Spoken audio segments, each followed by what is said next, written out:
It's like that scene in The Big Lebowski, you know, the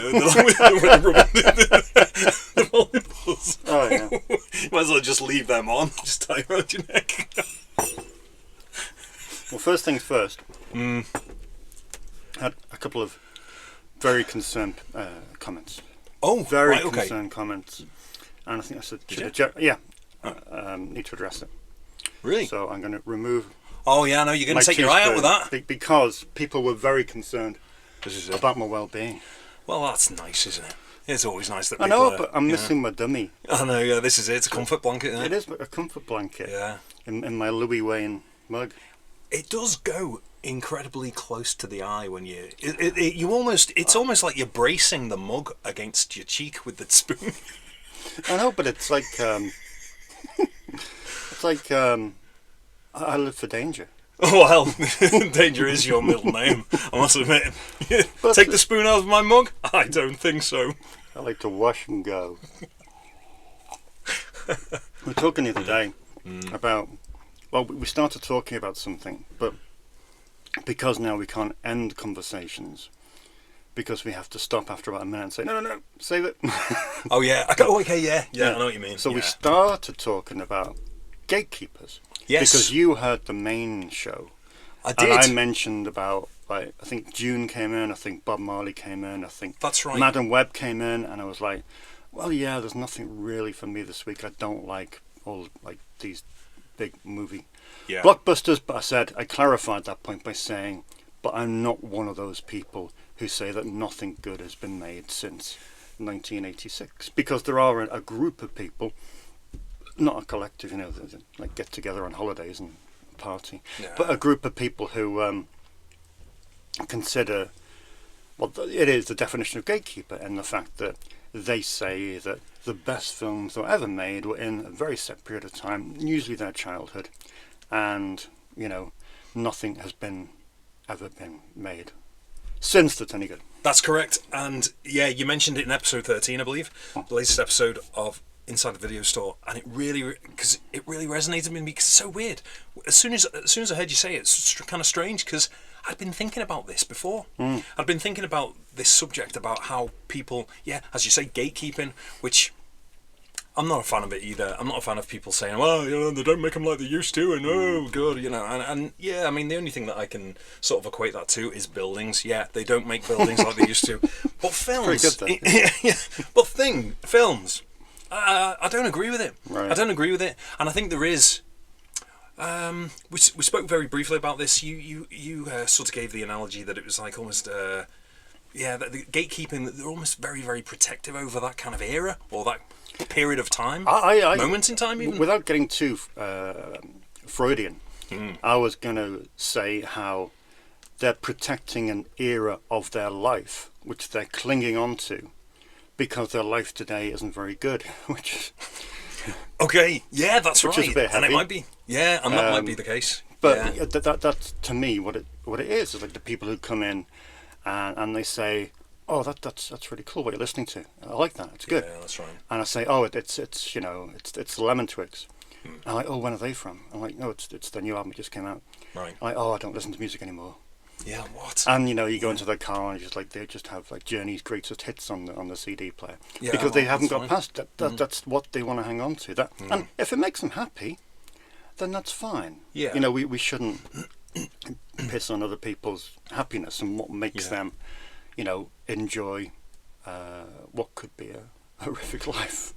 But to me, and you know, and to you, you know, I live for new experiences, new art, new music, new films, new books, new stuff, and to kind of live in that another era and not want to get past that, because there is great stuff coming out all the time, there is. isn't it? Well, absolutely. I mean, you know, as you know, I'm a big fan of sort of comedy series and things like that, and I, you know, I've watched the TV show Frasier, I guess up to about season 7. I didn't really go any further than that. It's kind of went downhill after that. But I was obsessed with that program. I just absolutely loved it. And if I was of that thought process, then I wouldn't have discovered things like Arrested Development and Community and things like that. You know, because you've got to have a look at some of the other things that are coming out and go, actually, yeah, I'm actually really enjoying this. I really love it. You know, because otherwise you're going to live a pretty blinkered, sheltered life.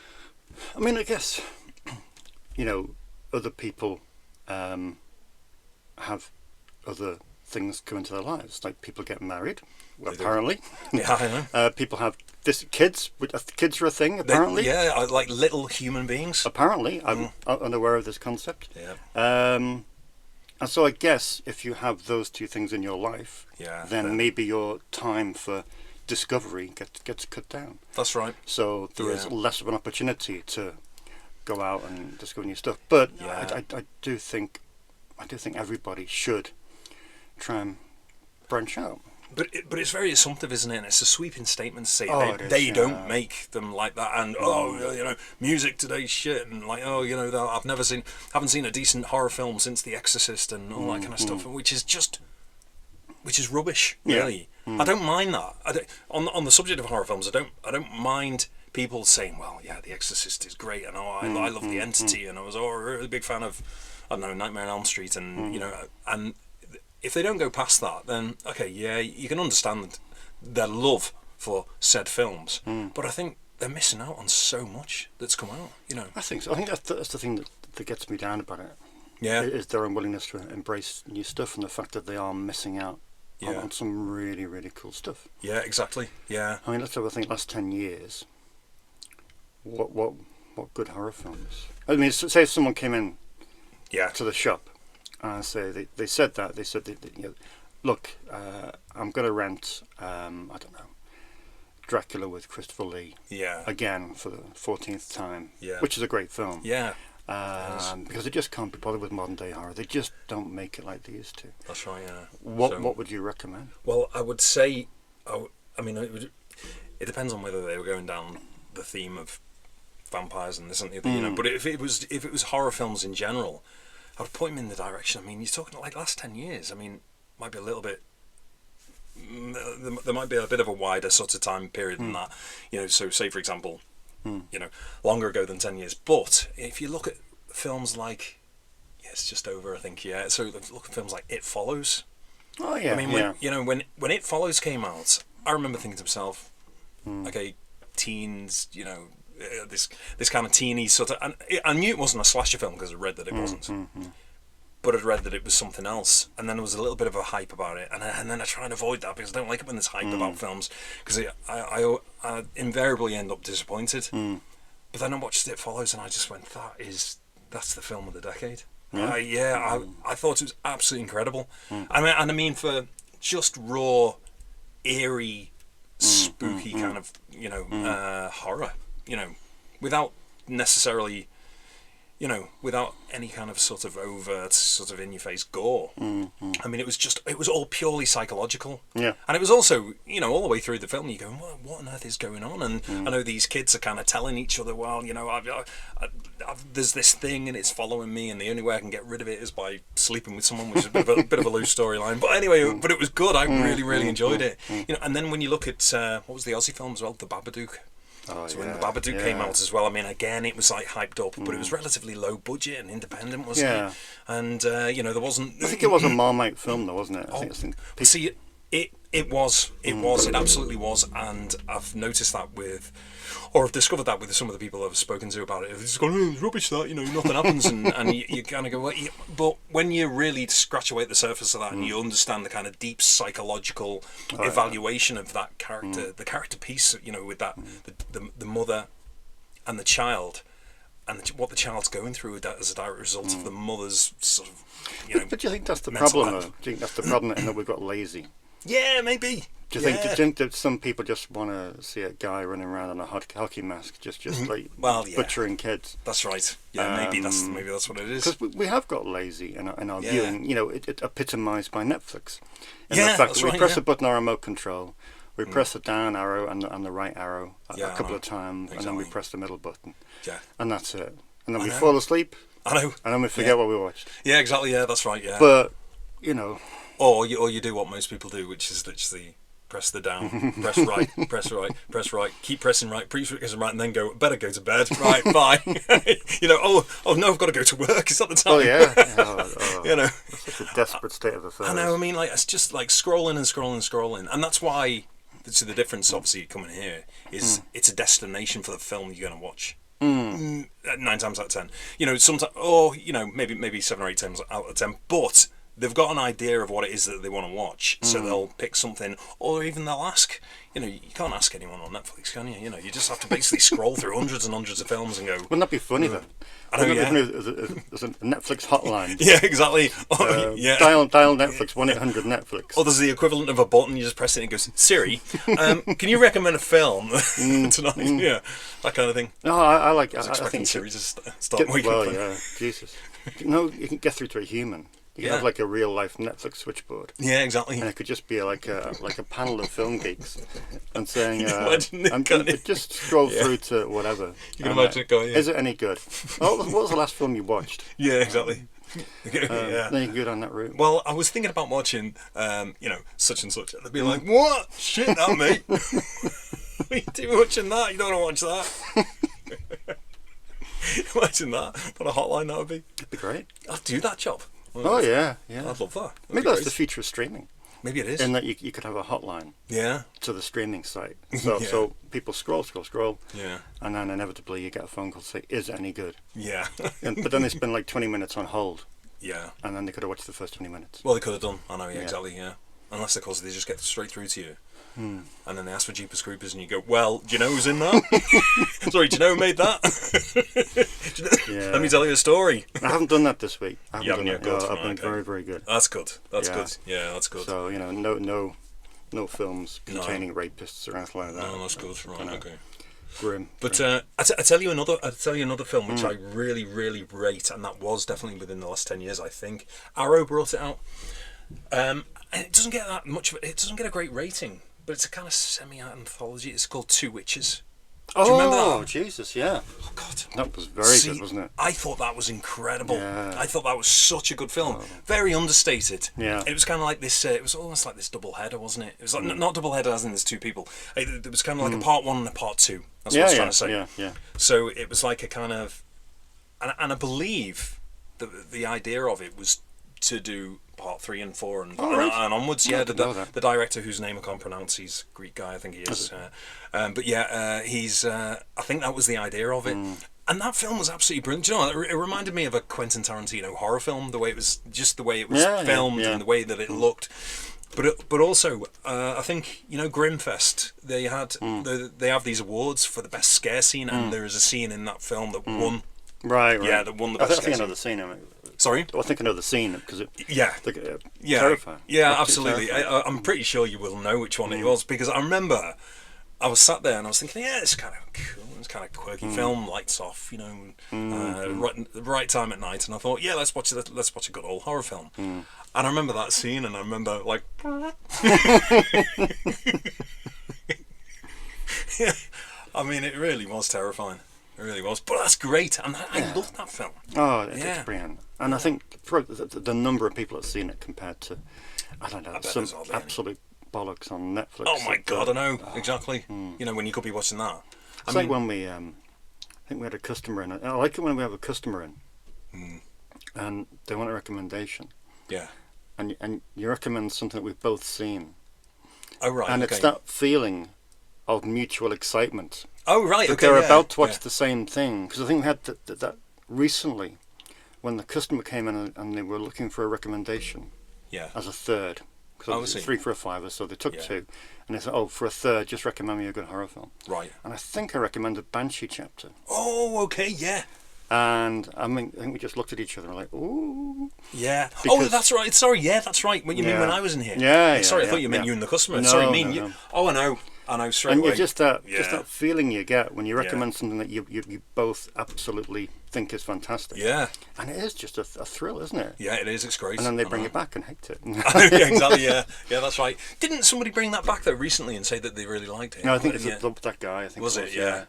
Because I remember that. I remember Banshee Chapter going out, and I thought, oh yeah, great! Oh, I can't wait to hear what he thinks about that. Yeah, Banshee Chapter was really eerie. I thought so. Yeah, and it's loosely based on the true-ish events. Was it? Yeah, not necessarily what happens in the film, but the subject matter around MK Ultra and mind control and all that kind of stuff. Yeah, so it's really fascinating. Oh, my brother was talking about MK Ultra. Was he? The other day, yeah. Why's that? It's a long story. Has he been MK Ultra'd? Yeah. Has he? Yeah. Holy moly. I need to speak to him. Yeah. No, but funny enough, it's about recommendations there. Yeah. But is there a film, though, that you couldn't recommend, but secretly you're absolutely besotted with? Yeah, there is. Yeah, there because is. you know, people come to a record store, people come to a video store, and they expect the people there to have a certain level of decorum and taste and artistic integrity. Yeah. You know, they expect, you know, that kind of John Cusack sort of thing in High Fidelity. Yeah. Whereby, that's right. you know, you stick the record on, you're going to sell, you know, 4 copies that's right. of the beta band. Yeah. Although in the film he calls it the beta band, which is horrible, but never mind. The beta band, amazing. Exactly. Yeah. Well, I got that album after, EP after you were. Oh yeah, the 3 piece. Yeah, amazing. Very good. Oh, they really influenced what I do. Yeah, they were great. Yeah, and Steve Mason, who's the lead singer, is. That's right. I've got his album. Oh, have you? Right. Yeah, Okay, yeah. Oh, his solo stuff is amazing. Yeah, incredible. I've seen him about 4 or 5 times. Right. Live. Yeah, he's great. Really euphoric. Oh, I know. It's really. It's so catchy. Really catchy stuff. Yeah, he's amazing. No, what I was going to say is, that kind of, you know, that thing that might dent your credibility. It would. I'm not 100%. I'm not 100%. Get my words out. I'm not 100% sure. I should say this on camera. Because there are films that you watch in the privacy of your own home, and not those kind of films, but you know, I know. Yeah, that's common knowledge. There are films that you watch and you think to yourself, "Oh my God, this is like really bad," but I love it. Yeah. And I'll tell you what, like one of them, I'm gonna get absolutely slated for this. One of them is a Harrison Ford film actually, and it's made a bad film, really. Well, it's called 6 Days, 7 Nights. Oh, apart from that one. I knew it. Really? I don't. Anne Heche. Anne Heche, yeah, Anne Heche. But it's an Ivan Reitman film. Is it? Yeah. I mean, you know, and I think this is the reason. I know. You're probably going to revisit this now. No, I'm curious. I don't think I've ever seen it. Honestly, oh my God, I don't think I've got it. I've got it. Oh, great. Oh shit. Donate it. I can't. We can what do you mean donate it? I want to watch it. We can put you a picture. Yeah, just stuck on. Yeah, it's going. Like, you know, Gaz recommends. That'd be great, wouldn't it? Yeah, I know. Yeah, new section. Gaz recommends shit films. Yeah, but I don't know what there was this. Why? I don't know. I mean, it was just. Did it just hit you at the right time? It just hit me at the right time. I was probably in the mood for watching some sort of shitty rom-com. You were depressed and single. Yeah, absolutely. Yeah. So yeah, nothing's changed. And I just threw this on, and Anne Heche in it is great. She's got a really good character, and I've read reviews. You know, it's almost what's that term? You know, when you're looking for some sort of positive affirmation of what it is that you've seen. So I went through, I must have read like about 100 reviews, trying to find someone that said, "Oh, this is great, and Anne Heche is really good in this." Is it that bad? I got slammed. Really? I got absolutely. I know it didn't slammed. do well, but I don't know the detail. Oh God, yeah. I mean, IMDb, it's around about the mid. You know, it's like about 5.8, 9, something like that. You know, so it's not. You know, it doesn't suggest that it's an absolutely chronic film. But you know, look at. I mean, it's got Anne Heche in it. It's got Harrison Ford in it. David Schwimmer's in it. It's directed by Ivan Reitman. It's got a recipe for being an absolutely brilliant film. And I wouldn't say that it's brilliant, but it's one of those ones that you can just throw on aimlessly, just background, and just sit there and have a little chuckle at some of the things that Anne Heche does, because she's very funny in him. Right. She's very funny. Yeah. So that's one of those films that I never tell other people. Hey, you must watch this. But no, I mean, I've seen you. Like I've it. seen you most days for the last 15 years, and you've never mentioned this before. No, exactly. And that film came out before you came here. I know exactly. Yes, I've been watching it for That's years. like a really big secret. That feels quite damaging to our relationship. Because it's like you're revealing a long lost secret. Like I don't know, you pick your nose and eat it and things like that. You know, it is. That's the kind of earth-shattering revelation. Well, it is. It's fit for an episode of Jeremy Kyle, quite frankly, or Jerry Springer. It's Jerry Springer. Yeah, it's a Jerry Springer episode. That isn't My it? friend, like 6 days, 7 nights. Is this the end? Watch it again. It's great. I don't think I've seen it. Honestly, I do not think I've seen it. Do you have it? I don't know. I'm pretty sure. I don't have it. I bet you do. No. It was a good film. Ish. It's got some funny things in it. Well, it's got some very moralistic stories in there about fidelity and all that kind of stuff. It's great. Yeah, it's good. Well, that's why you were watching it when you were single and alone. Wow. It was. Yeah, it was good.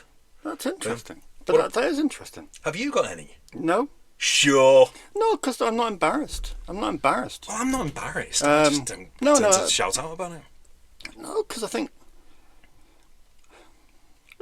you have moments. I think you have moments where people come to the counter with something that you hold dear. Like someone rented Exit to Eden recently, the Dan Aykroyd film where he wears chaps. Directed by Gary Marshall, who's one of the cheesiest. Late Gary Marshall, who was one of the cheesiest movie directors. He did like New Year's Day. Mother's Day, all the corny rom-coms. Pretty Woman was his calling card. Oh, okay, yeah, of course. But many of the films he did were very sort of toe-curling rom-coms. Really? And he did this film about, Dan Aykroyd and Rosie O'Donnell as detectives who go to an S&M island. Oh, yeah. And have to blend in and, of course, wear all the stuff. I've never seen it. I remember it coming out, though. Right. It came to the cinema, which is... imagine that going to the cinema like 30 years later. 30 years old now. So yeah, that's probably one of the ones. But it's all many Dan Aykroyd films, like Loose Cannons with Gene Hackman, which I love. I think it's brilliant. Yeah. Terrible film. I know. I think Bob Clark directed it. Of course, did Black Christmas and stuff like that. Right. Okay. Yeah. But yeah, I think most of my cheese comes from that. Does it? But it's not solely about your own perspective. I mean, I guess one of the things that I was doing there with 6 Days, 7 Nights was I was looking at critical reviews and I was going, oh my god, this is like absolutely getting like slated. But another one, there was another film which I think is objectively amazing, by the way, is Peter Berg's Very Bad Things. Oh yeah, but that is a good. That is. It is. Absolutely. That's why I say objectively. Yeah. It's just such a good. I mean, and the cast is just off the scale. But is that regarded as a good film now? Well, see, I know you and I, we sort of valued the opinion of Roger Ebert, for example. And Roger Ebert. Many people don't. There's been a bit of I believe so. Yeah. Been a bit of what do you call it? Like a reevaluation of Ebert's kind of opinions, and a lot of people saying he was very a little bit conservative. He wasn't conservative at all, but conservative in his reviews and didn't really chill other cult stuff he didn't like. No, exactly. Yeah, that's right. Yeah. So and because he wasn't perfect, he did have some flaws, and one of those flaws I think was his critique of Very Bad Things, which he oh my god, read it. It'll be on the critic reviews on IMDb. Read it. He absolutely slammed it. He thought it was the most appalling piece of cinema. Yeah. For any specific reason? He just thought it was crass. Right. Yeah, he thought, and it is. I mean, it's overtly, it's in your face. But crass is fun. Of course it is. I mean, but I think I'll have to read it again. It was a long time ago that I read this review, but it was one of those where he just thought that it was, he thought it was over the top. He thought it was gratuitous violence, absolutely unnecessary, hedonistic kind of, yeah, absolutely. There was a element of hedonism which he just thought didn't fit, and as a result, he just thought it was an awful movie, which it couldn't be further from the truth. It's a shame. It's such a good film. That is a kick in the nuts, really, because I know Quentin Tarantino speaks a lot about the reviewer Kevin Thomas, who worked in the Los Angeles Times. Oh yeah. About how impeccable his record would be, and I know Tarantino's got a real affection for film critics. And I know we used to read certain film critics a lot back in the day. Yeah. Now not so much. Yeah. But it is funny when you used to align yourself with a film critic. Yeah, exactly. And then, that's right.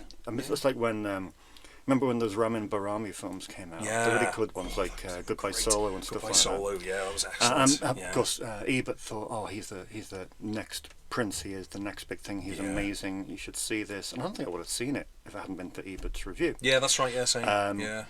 But it's funny that when you align yourself with a critic and they don't align with your view, maybe you look back and in retrospective. I've got a few of Ebert's books. And maybe you look at something and you'll cross-reference with him and he'll like trashed it and you think, I really like that. It is a real like kick in the balls, really, isn't it? It is, yeah. Bizarrely. Yeah, it is, yeah. And as I say, I mean, I wasn't going to move past Roger Ebert and say, oh my God, I'm not going to listen to a thing that he says anymore because of what he said about Peter Berg's film. But I did leave it. I did push that.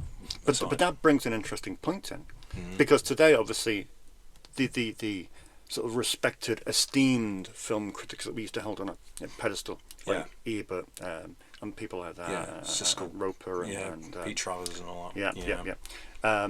They don't really have the level of influence that they would 20, 30, 40 years ago. That's right. And now the people who are often determining the success of the film are the influencers on places like Twitter and Facebook and Instagram. That's right, yeah. Places like that. Yeah. So they've kind of taken over.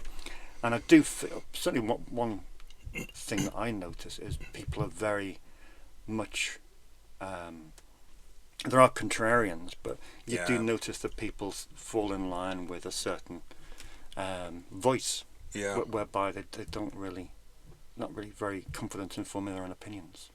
No.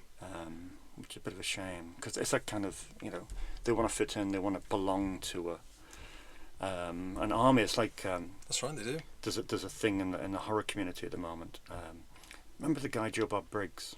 No, what was that? Joe Bob Briggs. He was a film critic, but was he? No, I'm so glad that you probably got like loads of people watching this saying you don't know that. Yeah, exactly. That's really good because but like from the Midwest. That's not his real name, right? But respected film critic. He's still going now. He has a show on Shudder.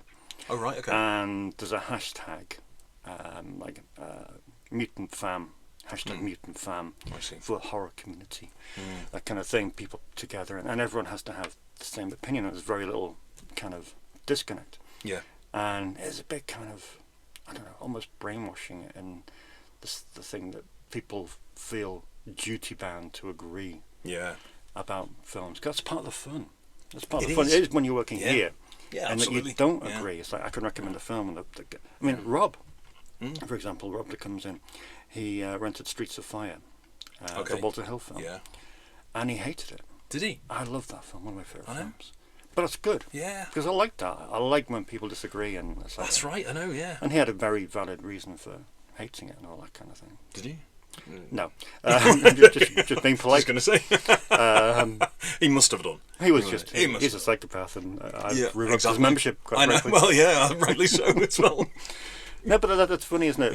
When I like when people disagree about. I do as well. I sometimes take umbrage as well. Sometimes. Well, no, but I bet you take umbrage with friends. Yeah, people, I do. Yeah. People who you look down upon, because you will look down upon people, not purposefully. No. But you will look down upon and say, well, they're not as cultured as me. Absolutely so they wouldn't not, understand it. I know, especially when they don't like 6 days, 7 nights. No, but how dare you? I bet we do that involuntarily. Yeah, I think so, yeah. And I've done it before. Okay. I've done the most heinous, shameful thing, whereby a customer came in. I hadn't seen them before, and they started looking through some of the French New Wave horror films, like Switchblade Romance and stuff like that. Nice. Yeah. And to me, this was a number of years ago, before I was a far more settled individual. I made a judgment on them Did you? Yeah, I thought. Why? Because they were looking at like Haute Tension, like Yeah, because it didn't seem like the type of person that would watch those films. I see. Oh, okay. And I said to them, you do realise they're subtitled. Which was an awful, awful thing to say. You do realise it contains scenes of stabbing. But what an absolute pompous thing to say. And of course, they then reeled off a list of European horror films that they'd seen. Yeah.